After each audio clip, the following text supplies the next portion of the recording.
Martes 13 de agosto y bueno, debo empezar felicitando a mi sobrina Alisa, está de cumpleaños hoy.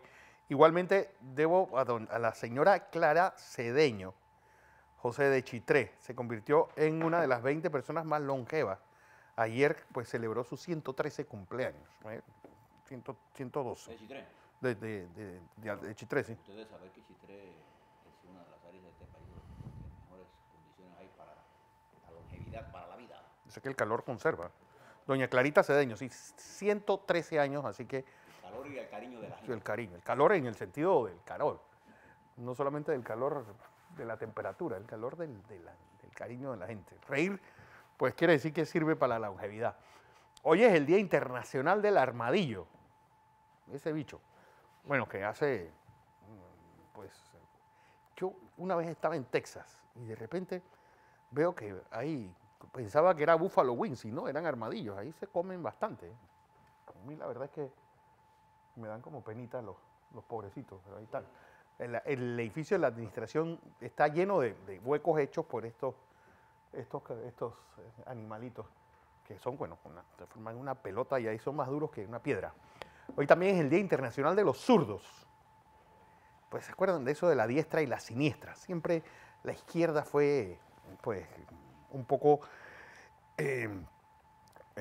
relacionado con el mal, con las cosas que venían en contramano. Pues, miren, ahí está una buena estadística de los zurdos. Bueno, no solamente Obama, sino que Bush padre y Clinton también era zurdo. Para que vean que solamente entre el 10 y el 13%. Y recuerdo mis tiempos de escolar, que el problema es que no había bancas para zurdos y los pobres tenían que hacer pues, unos malabares horribles para poder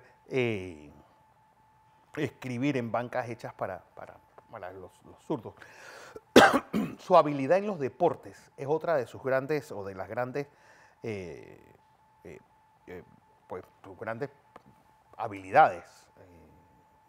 Así que hoy debo pues también saludar a mis amigos que son zurdos.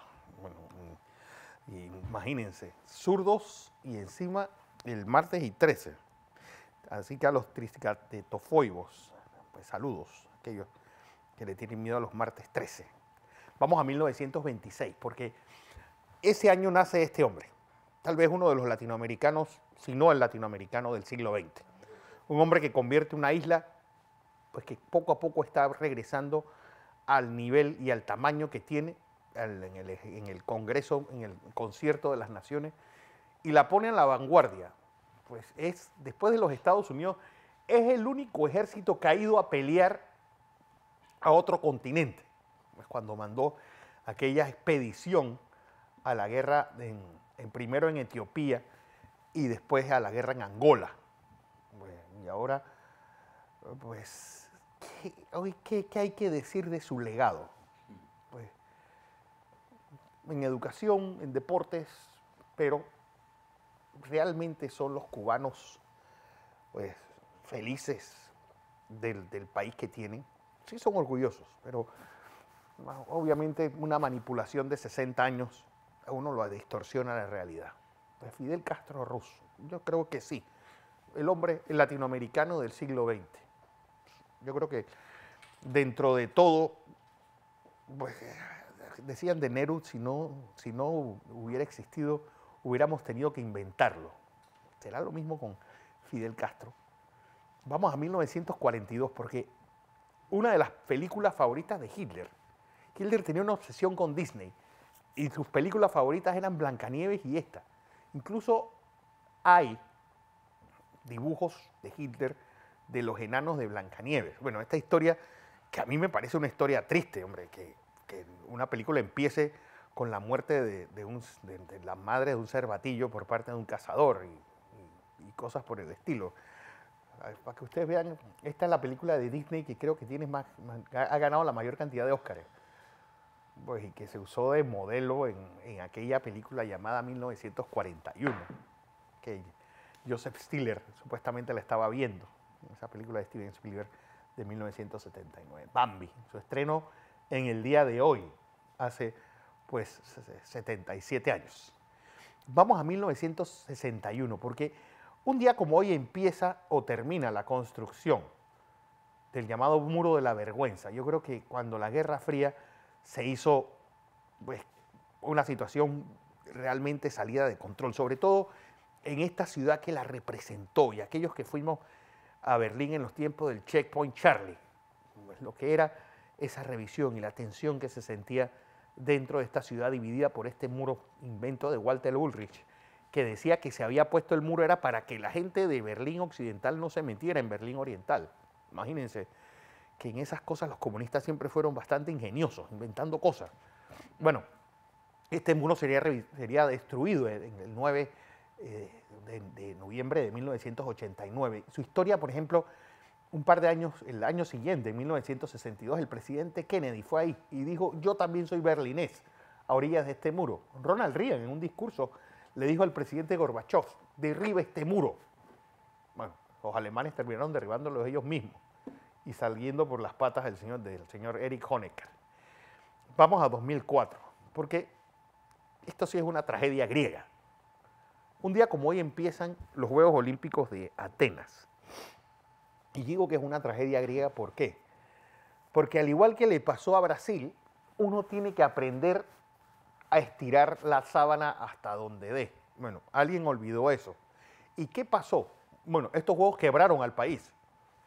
Imagínense cómo fueron el nivel de protestas que en diciembre de ese año los griegos se quedaron sin bombas lacrimógenas, que tuvieron que pedirle para poder dispersar esto. Y lo que vino después es realmente 14 años de desastre total. Pues Grecia, casi el nuevo enfermo de Europa. Este es un país cuyos números macroeconómicos son un verdadero desastre. Y digo, porque al igual que le pasó a Brasil, si tú no tienes mejorada tu educación, tu salud y tus servicios básicos, meterte en una aventura como esta, que bueno, costó el 20% del presupuesto de 2002, 2003 y 2004. Imagínense lo que es eso, transformar la ciudad, hacer nuevos estadios olímpicos. Y eso, pues, a la larga, deja la gran pregunta, ¿solamente los países ricos podrán organizar eventos de este nivel? Pues por lo menos con este tipo de lujos yo creo que sí. Bueno, la cosa es que los Juegos Olímpicos regresaron a Grecia pues 120 años después, 108 años después de la primera puesta en escena en 1996, pues cuando debió tocarles a ellos, pero la Coca-Cola metió baza y logró que se realizaran en Atlanta. Vamos a 2014, porque si en un futuro lejano alguien pretende canonizar al Papa Francisco, ahí tiene su primer milagro. San Lorenzo de Almagro, es un equipo de media tabla para abajo de la Argentina. El año que sube el Papa Francisco, ellos se proclaman campeones de la Copa Libertadores de América. Pues imagínense. Y es más, la Copa se la fueron a llevar a Francisco al Vaticano y él sigue pagando. Jorge Bergoglio sigue pagando su cuota como miembro, como forofo del club. Así que allá en Argentina dicen eso. Si en algún futuro se dice cuál va a ser el primer milagro de Francisco, ahí lo tienen. San Lorenzo de Almagro, campeón de la Copa Libertadores. Cosas de la historia.